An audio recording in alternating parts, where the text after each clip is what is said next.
ಎಲ್ರಿಗೂ ನಮಸ್ಕಾರ. ಈ ದಿನ ನಾನು ಒಂದು ಒಳ್ಳೆಯ ಟಾಪಿಕ್ನ ನಿಮ್ಮ ಮುಂದೆ ತೊಗೊಂಡು ಬಂದಿದ್ದೀನಿ. ಶ್ರೀ ಅರಬಿಂದೋ ಘೋಷ್ ಅಂಥೇಳಿ ಒಬ್ಬರು ರಾಷ್ಟ್ರವಾದಿಗಳಿದ್ದಾರೆ.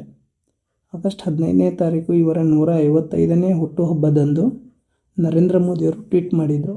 ಹಾಗಾಗಿ ಈ ವಿಷಯ ನಮಗೆ ತುಂಬ ಇಂಪಾರ್ಟೆಂಟ್ ಆಗುತ್ತೆ ಮುಂದೆ ಬರುವಂಥ ಪರೀಕ್ಷೆಗಳಲ್ಲಿ. ಯಾಕಂದರೆ ಇದು ಹಿಸ್ಟ್ರಿಗೂ ಕೂಡ ಅನ್ವಯ ಆಗುತ್ತೆ,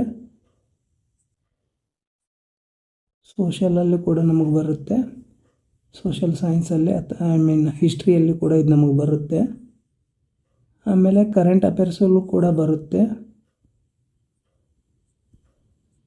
ಆಮೇಲೆ ನಮ್ಮ GK ಪೇಪರಲ್ಲೂ ಕೂಡ ಇದು ಬರುವಂಥ ಚಾನ್ಸ್ ಇರುತ್ತೆ. ಹಾಗಾಗಿ ನಾನು ಈ ಟಾಪಿಕ್ನ ಆಯ್ಕೆ ಮಾಡ್ಕೊಂಡಿದ್ದೀನಿ.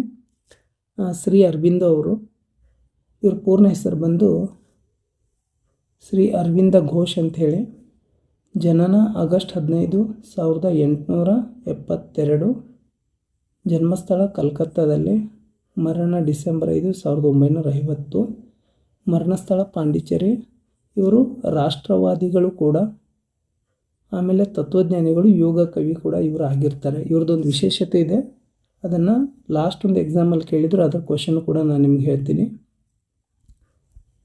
ಅದಾದಮೇಲೆ ಇವ್ರ ಚಳುವಳಿ ಉಗ್ರವಾದಿಗಳು, ಆಕ್ರಮಣಕಾರಿ ರಾಷ್ಟ್ರವಾದ. ಆಮೇಲೆ ಇಂಪಾರ್ಟೆಂಟ್ ಆಗಿರೋದು ಇವರ ಪತ್ರಿಕೆ ಯಾವುದು ಅಂತಂದರೆ ಅದು ಬಂದೇ ಮಾತರಂ ಅಂತೇಳಿ ಕೊಟ್ಟಿದ್ದಾರೆ. ಅದು ಆ್ಯಕ್ಚುಲಿ ಒಂದೇ ಮಾತರಂ ಅಂಥೇಳಿ ಇದು ಇವರ ಪತ್ರಿಕೆ. ಇನ್ನೊಂದು ಪತ್ರಿಕೆ ಯಾವುದು ಅಂತಂದರೆ ಕರ್ಮಯೋಗಿನ ಅಂಥೇಳಿ, ಕರ್ಮಯೋಗಿನ. ಆಮೇಲೆ ಇವರು ಅಲಿಘೋರ್ ಅಥವಾ ಅಲಿಪೋರ್ ಬಾಂಬ್ ಪ್ರಕರಣದಲ್ಲಿ ಇವರನ್ನು 1908ರಲ್ಲಿ ಬಂಧಿಸ್ತಾರೆ. ಅಲ್ಲಿಂದ ಪಾಂಡಿಚೇರಿಗೆ, ನಂತರ ಅಲ್ಲಿಂದ ತೆರಳ್ತಾರೆ. ಆಮೇಲೆ ಇದನ್ನೆಲ್ಲ ನೋಡಿಬಿಟ್ಟು ತುಂಬ ಬೇಜಾರಾಗಿ ಅವ್ರು ಏನು ಮಾಡ್ತಾರೆ ಅಂದರೆ ಆಧ್ಯಾತ್ಮಿಕದ ಕಡೆಗೆ ಒಲವನ್ನು ತೋರಿಸ್ತಾರೆ. ಆಧ್ಯಾತ್ಮಿಕ ಕಡೆ ಒಲವನ್ನು ತೋರಿಸ್ತಾರೆ. ಇವರು ಸಮಗ್ರ ಯೋಗ ಅಂತ ಹೇಳಿ ಬರುತ್ತೆ, ಆ ತತ್ವವನ್ನು ಅಳವಡಿಸ್ಕೋತಾರೆ. ಸಮಗ್ರ ಯೋಗ ಅಥವಾ ಆಧ್ಯಾತ್ಮಿಕದ ಕಡೆಗೆ ಇವರು ಒಲವು. ಆಮೇಲೆ ಇವರ ಪ್ರಸಿದ್ಧ ಕೃತಿ ಇದೆ, ಯಾವುದು ಅಂತಂದರೆ ದಿ ಲೈಫ್ ಡಿವೈನ್ ಅಂಥೇಳಿ. ಇದನ್ನು ನೆನ್ಪಿಟ್ಕೊಳ್ಳಿ, ದಿ ಲೈಫ್ ಡಿವೈನ್ ಅಂಥೇಳಿ. ಇನ್ನೊಂದು ಸಾವಿತ್ರಿ ಅಂಥೇಳಿ ಬರುತ್ತೆ.